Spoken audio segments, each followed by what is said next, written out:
ഇവിടെ സമസ്തക്കാരെ മനസ്സെന്നറിയാം, പഠിച്ചവനെ വിളിച്ചാൽ തൃപ്തില്ല.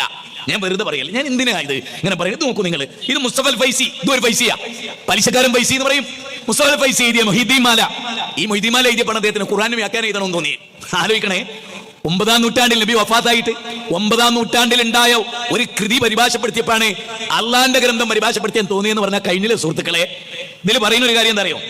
ഇതിന്റെ 416-ാമത്തെ പേജ്, ഏറ്റവും നല്ലത് എന്നൊരു അധ്യായം ഉണ്ട്. എന്താണ് ഏറ്റവും നല്ലത് എന്നൊരു അധ്യായം? ഇതാ, ഞാൻ വെറുതെ പറയല്ല, നോക്കുകയാണ്, ഏറ്റവും നല്ലത് എന്നൊരു അധ്യായം. ഈ അധ്യായം എന്തിനാ എഴുതിയത് മുസ്തഫൽ ഫൈസി? അതെന്തിനാ നിങ്ങൾ കേട്ടോ? എന്താണ് ഇവർ ചെയ്യുന്നത്? എന്തിനാ അവരിങ്ങനെ ചെയ്യുന്നത്? ദുനിയാവിൽ ജീവിക്കാനാണ്. നിങ്ങൾ ഉസ്താദുമാരെ പോലെ സന്തോഷമായി ജീവിക്കുന്ന ആരുണ്ട് ഈ ദുനിയാവിൽ? ഒരു അധ്വാനമില്ല. ജനങ്ങളെ പറ്റിക്കുക, പൈസ വാങ്ങാൻ, തിന്നുക, കോടികളുടെ സ്ഥാപനങ്ങൾ ഉണ്ടാക്കുക, അറമാദിക്കുക. വല്ലാഹി ഇതല്ലാതെ എന്താ ഇവിടെ നടക്കുന്നത്? ഞാൻ വായിച്ചു കേൾപ്പിച്ച കേട്ടോളൂ നിങ്ങൾ, 416-ാമത്തെ പേജ്, ഈ പുസ്തകത്തിലെ 416. പിന്നെ മറ്റൊരു കാര്യം, മഹാത്മാക്കളെ മാറ്റി നിർത്തി അടിവരട്ടോ. സമസ്ത എന്താ നിങ്ങൾ അടിവരട്ടോ? മഹാന്മാരെ മാറ്റി നിർത്തി അള്ളാഹുവിനോട് നേരിട്ട് സഹായം ചോദിക്കലാണ് ചോദിക്കുന്നത് നേടാൻ ഏറ്റവും നല്ലത് എന്നതിന് യാതൊരു തെളിവുമില്ല. അപ്പൊ ഒരു കാര്യം മനസ്സിലായി, ഖുർആൻ കണ്ണുകൊണ്ട് കണ്ടിട്ടേ ഇല്ല, പിന്നെ എങ്ങനെ പരിഭാഷപ്പെടുത്തി അറിഞ്ഞുകൂടാ? ഞാൻ പറയുന്നല്ലേ, ചെറിയ മക്കളില്ലേ 2-ാം ക്ലാസ് പഠിക്കണേ, ആ കുട്ടി ഇത് പറയോ? എന്താ വാചകം ഒന്നുകൂടെ കേട്ടെ.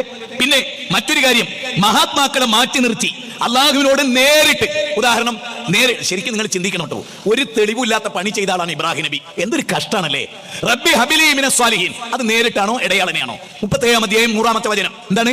റബ്ബി ഹബിലി മിനസ് സ്വാലിഹീൻ, പടച്ചോനെ സാലിഹായ കുട്ടിനെ തരണേ. ആരുടെ ദുആ ആണ്? ഇബ്രാഹിം നബിയുടെ. ആരോടാണ്? റബ്ബിനോടാണ്. ഇടയാളനുണ്ടോ? ഇടക്കൊരാളുണ്ടോ?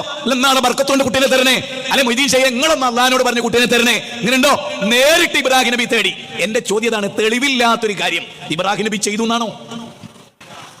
സക്കരിയ നബി പറയാണ്, വലം മകും ബി ദുആഇക റബ്ബി ശഖിയ, നാദാ നിന്നോട് ദുആ ചെയ്യുന്നതിൽ ഞാൻ നിരാശനല്ല, എനിക്ക് കുട്ടികളെ കൊണ്ട് റബ്ബേ, എനിക്ക് കുട്ടികളെ കൊണ്ട്. 3-ാം അധ്യായം 38, 39, 19-ാം അധ്യായം 1, 2, 3, 4.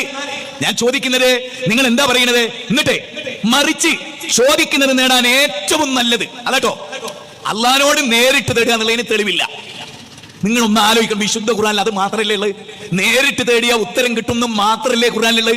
മാത്രമല്ല അള്ളാഹ് എന്താ പറഞ്ഞത്? സൂറത്ത് ബഖറ 186, എന്നോട് തേടിക്കോളൂ ഞാൻ ഉത്തരം ചെയ്യും.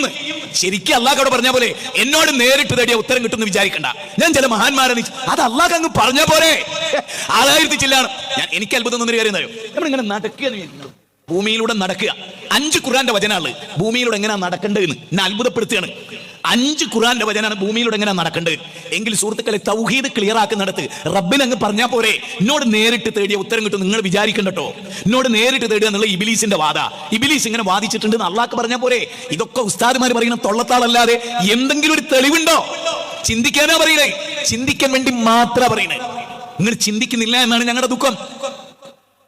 കഷ്ടമാണ്, ബേജാറാണ്. നിങ്ങൾ നോക്ക്, മറിച്ച് ചോദിക്കുന്നത് നേടാൻ ഏറ്റവും നല്ലത് മഹാത്മാക്കളോടാണ് ചോദിക്കലെന്ന വസ്തുത ഖുർആനോ ഹദീസോ തള്ളിയിട്ടില്ല. എങ്ങനെ? ഖുർആനിലും സുന്നത്തിലും നേരിട്ട് തേടിയ ഉത്തരം കിട്ടുന്ന തെളിവില്ല എന്ന് പറയാം. എന്നിട്ട് പറയുന്നത് മഹാന്മാർ മുഖാന്തരം തേടിയ ഉത്തരം കിട്ടും എന്നത് ഖുർആൻ തള്ളിയിട്ടില്ല, ഹദീസ് തള്ളിയിട്ടില്ല. ശരി, മുസ്തഫൽ ഫൈസിനോട് ഞങ്ങൾ ചോദിക്കുന്നത്, ഒരു തെളിവ് പറ. ഒരു മഹാനെ മുൻനിർത്തി കുട്ടികളെ കിട്ടണമെന്ന് ഒരു നബി തേടിയ ഒരു തെളിവ് പറഞ്ഞാൽ തീർന്നില്ലേ? ഞങ്ങൾ വാദം പൊളിഞ്ഞില്ലേ? ഞങ്ങൾ അതിനെ വെല്ലുവിളിക്കണേ. കേരള യാത്ര നടത്തിയ ഉസ്താദിനെ അടക്കം ഞങ്ങൾ വെല്ലുവിളിക്കുന്നത് എന്തിനാണ്?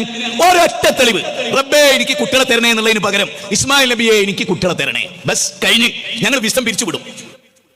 കഴിഞ്ഞ ഒറ്റ കാര്യങ്ങൾ തെളിയിച്ച് നിങ്ങൾ ഒരു കാര്യത്തിനാണ് വെല്ലുവിളിക്കണേ. നിങ്ങളെ ഞങ്ങൾ 1,00,000 കാര്യത്തിന് വെല്ലുവിളിക്കുന്നു. ഒരെണ്ണത്തിന് നിങ്ങൾ മറുപടി പറഞ്ഞാൽ മതി. ഒരെണ്ണത്തിന് നിങ്ങൾ ചോദിച്ച ഞങ്ങളോട് ഒരൊറ്റ ചോദ്യം, ഒരു ഖുർആൻ നിങ്ങൾ എടുത്ത് ഉദ്ധരിച്ചാൽ മതി. രോഗം മാറ്റിത്തരണേ തങ്ങളെ എന്നൊരു ദുആ അള്ളാന്റെ ഖുർആൻ